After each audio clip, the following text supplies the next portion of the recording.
2047 के विकसित भारत में कृषि क्षेत्र की रणनीति के साथ ही पशुपालन और डेयरी क्षेत्र को लेकर भी एक साझी रणनीति तैयार की गई।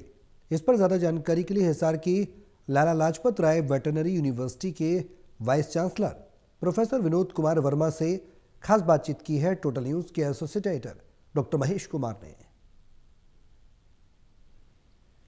2047 में विकसित भारत में जब कृषि क्षेत्र की चुनौतियों का जिक्र होगा तो फिर पशुपालन को अछूता कैसे रखा जा सकता है। और यही वजह है कि पशुपालन के क्षेत्र में भी अब चुनौतियां किस तरीके की हैं, किस तरह की और मील के पत्थर कायम किए जा सकते हैं, उन्हें हासिल किया जा सकता है। इन तमाम चुनौतियों पर बात की गई है 2 दिनों के इस समिट में। और इसी पर ज़्यादा बातचीत के लिए लाला लाजपत राय वेटरनरी यूनिवर्सिटी हिसार के vice chancellor doctor Vinod Kumar Verma इस वक्त हमारे साथ बने हुए हैं। सर, मुझे ये बताइए कि कृषि क्षेत्र की जब बात आती है तो पशुपालन को उससे अलग नहीं किया जा सकता। विकसित भारत की बात चल रही है तो जाहिर है फिर पशुपालन के क्षेत्र में संभावनाओं का जिक्र होगा और चुनौतियां भी देखी जाएंगी।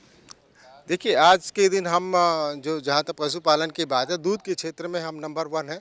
लेकिन ये ज़रूर है कि नंबर 1 होते हुए जो हमारी उत्पादक क्षमता है वो थोड़ा कम है।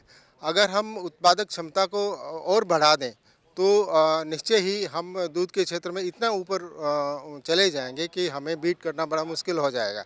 सो ये जो पशुपालन के क्षेत्र में जो जिस तरह से पशुपालन आजकल चल रहा है उसमें जो ट्रेडिशनल वे है हमारा, उसमें हम कैसे मॉडर्न टेक्नोलॉजी को साथ जोड़कर और जो पशुपालक है उसके लिए सुविधाएं करें, और जो यूथ है जो हमारा जो पशुपालन से दूर होता जा रहा है उसको कैसे हम अट्रैक्ट करें पशुपालन में, इन सब चीज़ों पे चर्चाएं हुई हैं।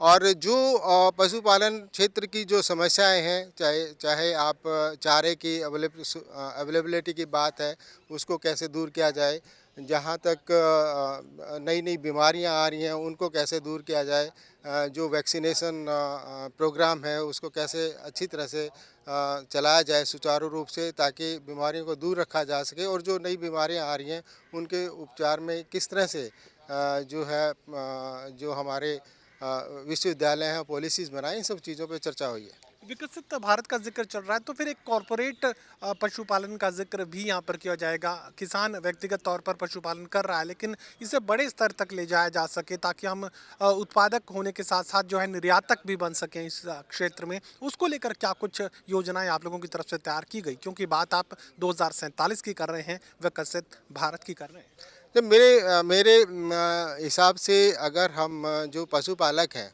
अगर एक गांव के लेवल पे या 2-3 गांवों को मिला के अगर क्लस्टर फॉर्म में और डेयरी के कॉन्सेप्ट को हम बढ़ावा दें तो निश्चय ही जो पशुपालक है ज़्यादा इस क्षेत्र में आएंगे। मेन बात यह है कि किसान की आय को कैसे बढ़ाया जाए। कृषि क्षेत्र में बहुत सारी संभावनाएं, उससे ज़्यादा संभावनाएं पशुपालन के क्षेत्र में भी हैं। और जो पशुपालन और कृषि का क्षेत्र है ये अलग अलग नहीं है और ना ही उनको अलग अलग देखा जाना चाहिए।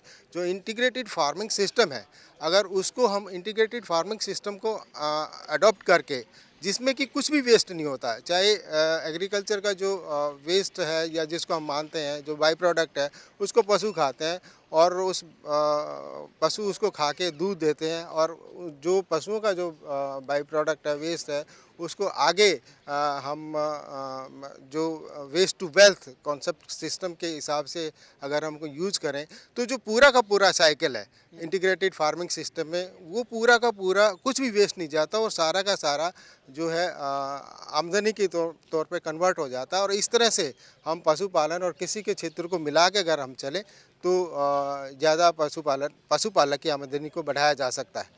चलिए, 2 दिनों के 49वें वाइस चांसलर समिट में एक साझी रणनीति यहाँ पर तैयार की गई है। कृषि क्षेत्र में पशुपालन के योगदान का भी यहाँ पर जिक्र किया गया है और क्या कुछ पॉलिसीज आगे तैयार की जाएंगी, इस पर भी पॉलिसी डॉक्यूमेंट तैयार किया जाएगा। सहयोगी कमल के साथ doctor Mahesh Kumar, total news Hisar.